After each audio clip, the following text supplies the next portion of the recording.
هقول لك الغلطة الكبيرة جدا في مسلسل حديث الصباح والمساء، ولكن قبلها لازم نعرف دور النقشبندي او عمرو واكد ده هو بيعمل ايه، وبنشوفه ليه في التترات ماسك كتاب وماشي وسط الارواح او الناس المتوفية في جنينة، ويعني اكنه يعني هو من زمن غير الزمن بتاعهم فعلا. القصة ان المهندس اللي هو النقشبندي ده مهندس في المانيا الغربية، وكان بيشوف في الاحلام بتاعته ان جده غضبان منه، دايما بيشوف في الاحلام بتاعته كده، فبيقرر يجي مصر لان هو اصلا مصري.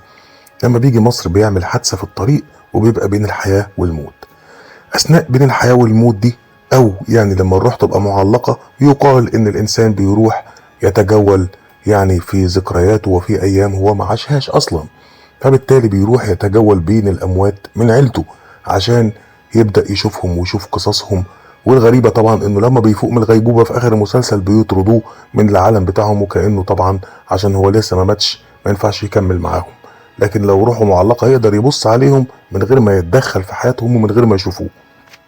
هل الجزء ده كان مكتوب في رواية نجيب محفوظ اللي حولها محسن زايد لمسلسل، ولا الفكرة دي كانت منين خالص؟ نرجع في الاول للغلطة بتاعة المسلسل اللي قلت لك عليها وبعدين هنكمل القصة دي. وما تنساش تشترك في القناة وتفعل الجرس وتدوس لايك لو الفيديو عجبك.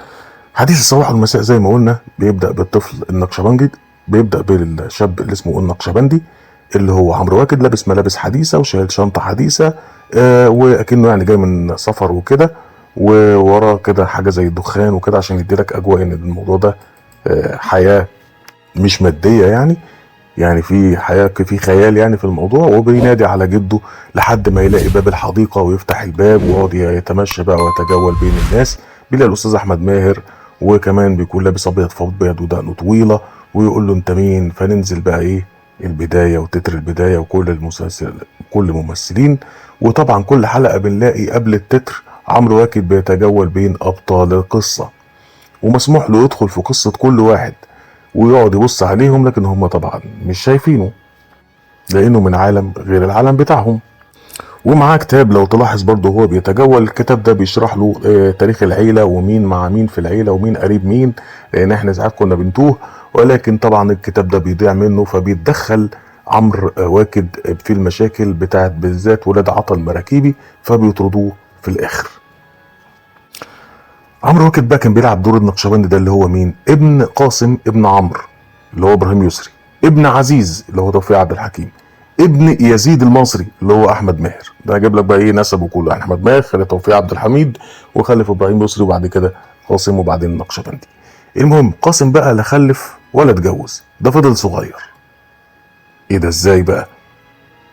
طبقا للاحداث مش المفروض النقشبندي ده ابن قاسم وابن قاسم ده ابن ابراهيم يسري؟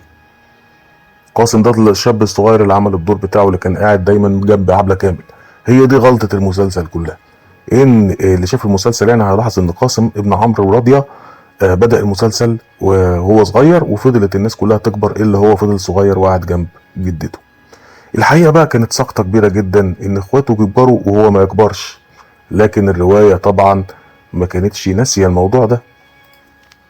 الرواية كان مكتوب فيها ان قاسم سته دايما بتحط في دماغه ان هو رجل بركة وليه هيبقى والي والكلام اللي هو فاهم الخرافة ده، وان بسبب السمعة دي انه والي وبركة ومحدش يجي جنبه، كان قاسم ده بيعمل معاكسات ومشاكل كتيرة جدا اللي هي كان بيعملها احمد الفيشاوي اصلا في المسلسل.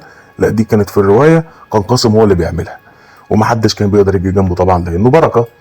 وقاسم ده لما كبر في الرواية طبعا ربى دقنه وبقى شيخ، مش الرواية اللي هي في المسلسل، وبيجي له ناس عشان تعالجه ويجوا له ناس عشان يعالجهم ويحل لهم مشاكلهم باعتباره راجل بركة ومبروك ومكشوف عنه الحجاب، ويدوله فلوس لدرجة انه بقى غني جدا واغنى من اخواته كلهم. وبيفضل فترة طويلة جدا لحد ما بيتجوز بهيجة بنت عمه سرور ويخلفوا ولد سموه النقشبندي اللي هو مين؟ عمرو واكد.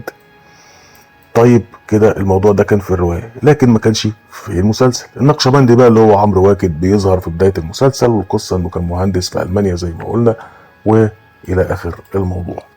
محسن زايد وهو بيعمل الرواية دي كان غرقان جدا في شخصيات نجيب محفوظ ومش فاهم يروح فين ويجي منين، فقال لنجيب محفوظ ايه رأيك انا عندي قصة قصيرة اسمها ما الحكاية، في مجموعة قصصية وحيدة اسمها حين اجتازت صفية الباب.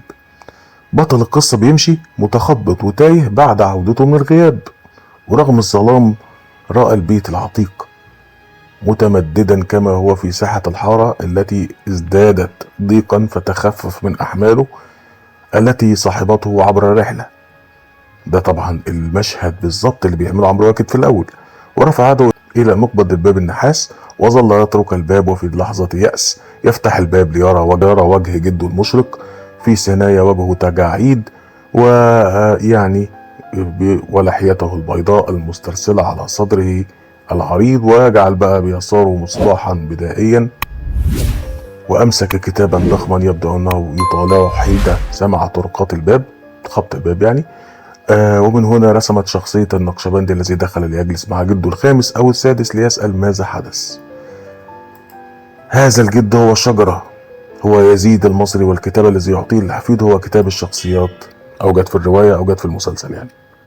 من هنا بقى فكرة القصة القصيرة دي جت فكرة إن يعني النقشبندي قبل التتر يدخل وهو طبعا بيبقى ماسك الكتاب ده. طبعا المشهد ده خوف ناس كتيرة جدا وهم أطفال مش فاهمين إيه اللي بيحصل ده وإيه الرعب ده. طبعا اللي عمل دور قاسم كان هو اللي عمل دور بكار في المسلسل بتاع بكار. وبالمناسبة طبعا هجيب لك حلقة عن قاسم ده كبر وبقى إيه دلوقتي، يمكن أنزله لك في ريلز بعد الحلقة دي كانت كواليس حديث الصباح والمساء، وهتلاقي كواليس مسلسلات كتيرة جدا في الفترة دي في اللينك اللي هسيبه لك في وصف الفيديو. ما تنساش تشترك في القناة وتفعل الجرس وتدوس لايك لو الفيديو عجبك، وانتظرنا في الحلقات الجاية.